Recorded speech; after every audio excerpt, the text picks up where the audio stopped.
The Thanksgiving events are here in Kingdom 2, which means they'll be in every single kingdom over the next couple days. And there are a few things you need to know so you don't mess them up. So stick around in this video for a sneak peek at all of the Thanksgiving events.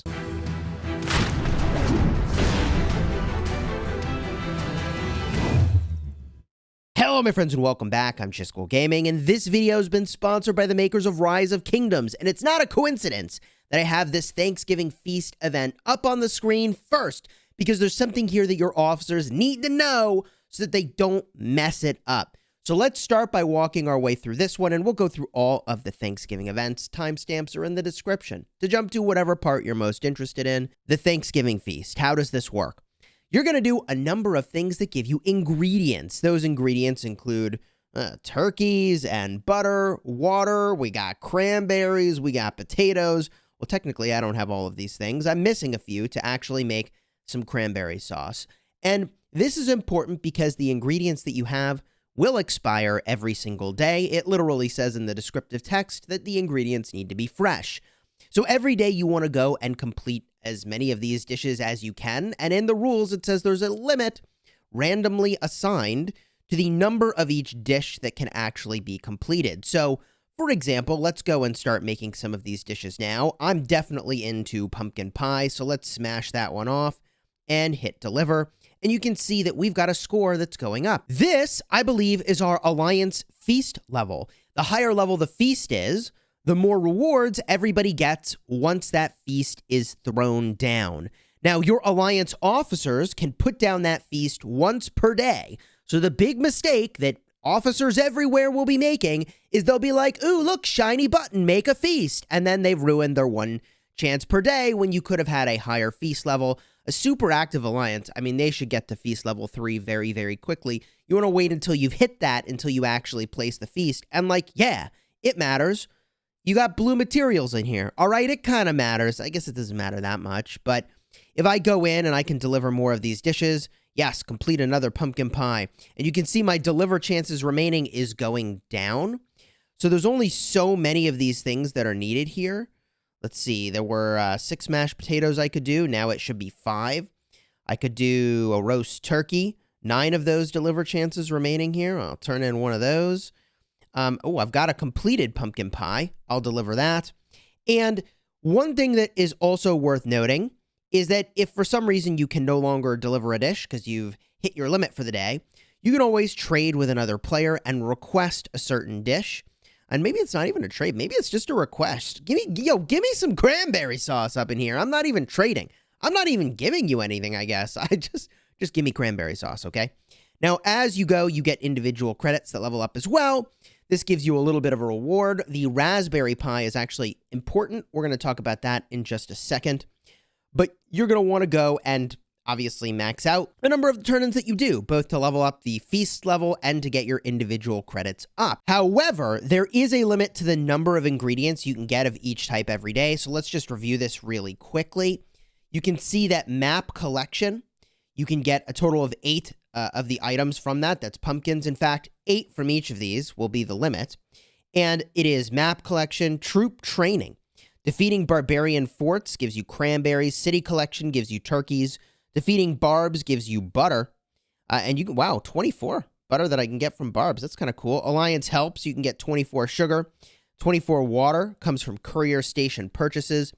So there is a limit to the number of each of these ingredients that you can get every single day. And they do expire every single day. So keep that in mind when you're making your dishes. And you can always look to the screen to see, like, hey, how many more of these can I actually get? Don't run around just smashing barbs over and over, wondering, like, why am I not getting butter anymore? Well, there's a limit. And not that I've ever done that before. Now, the next Thanksgiving event, at least in this list, that I'll talk about just very briefly is the Bankrupt the Boutique event. This event I find not all that exciting. The way that it works, and I wish I hadn't already kind of gone and done this, is that when you go and you buy something, another item in this same row will be discounted by an additional 10%. So I bought this item over here, and now this was discounted from 80% to 90%.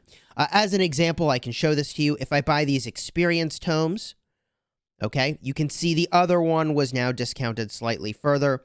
Once I buy that one, Another item is discounted slightly more. So something that you would probably be interested in is like a 50% army expansion, maybe a 24-hour peace shield. This is a more compelling time to go buy one of those. I will say I don't think it's worth the 100 gem refresh just because there is a very minimal additional discount on an item in a row that maybe you want and maybe you don't care about. Even though I will say, I mean, it is a nice way to get a slight extra discount on stuff you might have been getting anyways.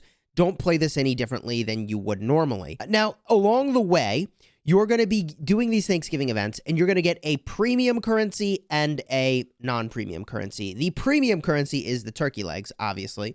Like we're at the Renaissance Festival, right? And you just eat that thing with your freaking hands, right? No utensils. You got turkey legs here. I don't know why I thought Renaissance Festival was relevant to share. There's a number of rewards that you might be interested in. The premium rewards include legendary commander sculptures, a blueprint choice chest for an epic accessory, and the pattern pieces, or I guess the material crates, I should say.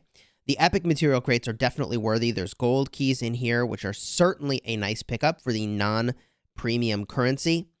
And there is a permanent city theme. Now, there is a problem with the Harvester's Hut, although it looks cool. And it looks a little bit like a hobbit hole because it's covered in all this green stuff on top. And I suppose that's really the only similarity with a hobbit hole. This does stack quite a bit taller. But I do think they took inspiration from a hobbit hole. 5% archer attack at the cost of 5% cav health for most players is a deal breaker. You might want the city theme, but I don't love it. And I mean, if you're rallying or garrisoning, I guess, and you're not using calves, but you're using archer and infantry, you could use it. I just have to think there's a better city theme that you probably even already have.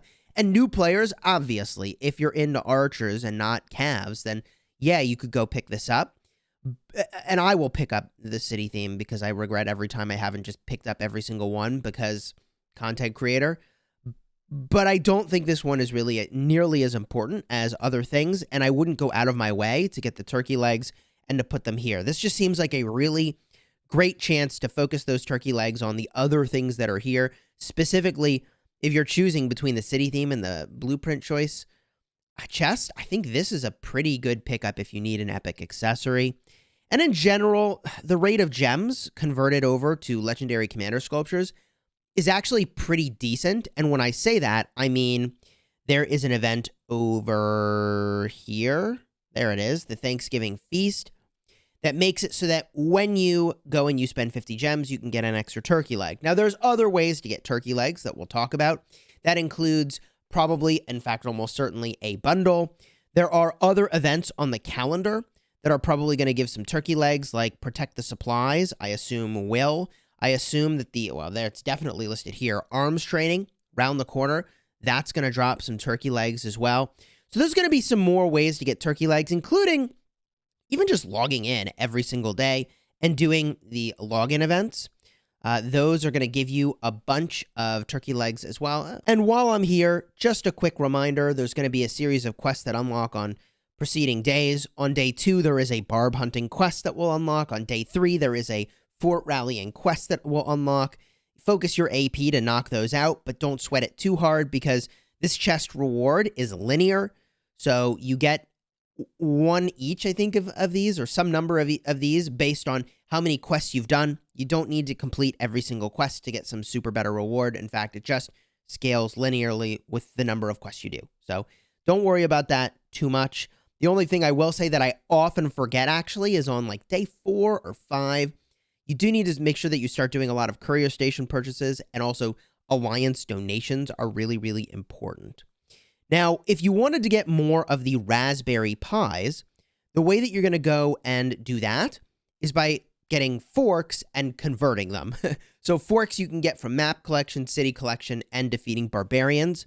And then you go and you convert them in this Thanksgiving Feast event.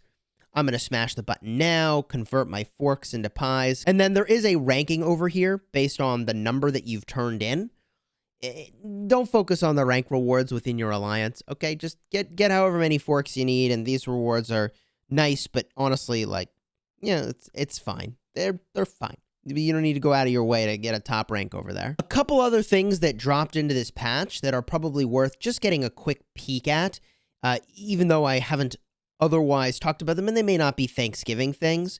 If we go and just get a quick look over here, I don't recall this city theme being here before. Maybe it was the Ruins of Kom Obo, which gives you a training speed boost and a troop defense boost at the cost of infantry health.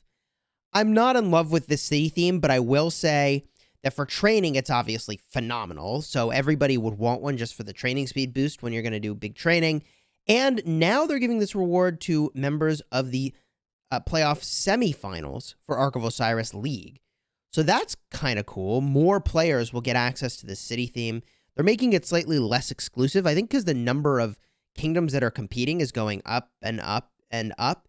And you shouldn't have to migrate to go into what you feel is a bracket where you can be competitive, or at least the top teams shouldn't feel like they have to do that because they're all really deserving. There's also a few cosmetics in here that will be in the new bundle once that arrives. If I scroll out all the way down, there is a Happy Chorus bundle in the season bounty. And if I get a look, let's see here. I've got my last holiday theme that I did over here.